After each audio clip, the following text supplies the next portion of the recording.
It's a special three-part series that finds out exactly why wrestling is so popular. And he even attempts to answer the age-old question, is it fake?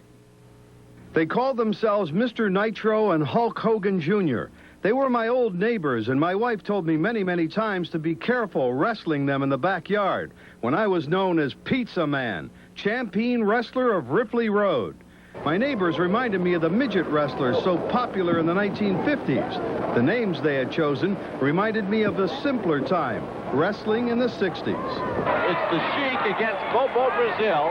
Buddy Rogers and Killer Kowalski. There's a shot of Buddy Rogers.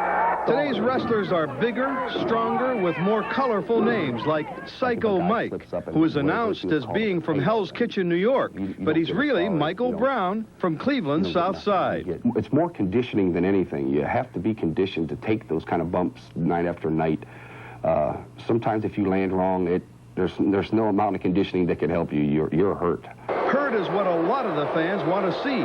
They want to see the other guy smashed and bashed, opened up and closed down.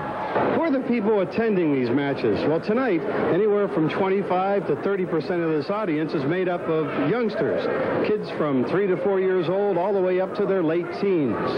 For kids, just what is the attraction? How aware are they of what is going on in the ring? Well, they don't really get hurt that much, like they act like it, but it's cool.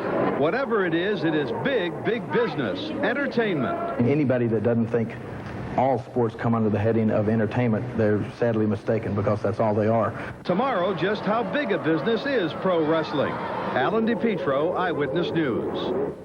Okay. Okay. You want to try? No, maybe not. Well, I can think of other ways that are... They eat as well, don't they? Well, the big names can really afford to eat whatever they want. As Alan DePietro tells us in part 2 of Wrestle Maniacs, they make a lot more money than just what they carry out of the ring.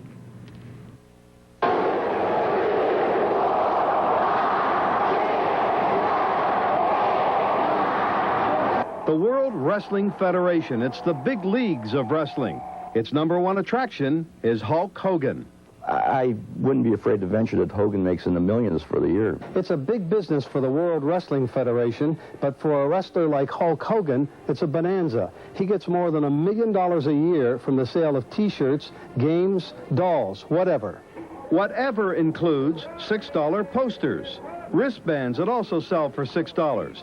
And on a Saturday night at the Coliseum, fans were busy buying the newest item for sale at wrestling shows, trading cards. Yeah, they just started those. About 2 months ago. How have they been selling? Good, because the kids trade between themselves and just like baseball cards. The 6,000 or so in attendance for the show paid $8, $10, $13 a ticket. But pro wrestling these days is making much of its money on television. Actually, the fan attendance now has sort of dropped off because there's so much on television. It gets increasingly more difficult to get a wrestling fan to go out and pay $10 for a wrestling ticket. But while the big league is raking it in, there are still dozens of smaller outfits like the Great Lakes Wrestling Association struggling to make a profit. And guys like Psycho Mike, wrestling 3 to 5 times a week, struggling to make a living. I get anywhere between $125 to $250 a night, plus air and accommodations. Tomorrow, we'll take a look at the most often asked question about professional wrestling. Is it fake? Alan DePietro, Eyewitness News. Just don't ask Psycho Mike that question. Be careful. He might bop you. Be careful. On the off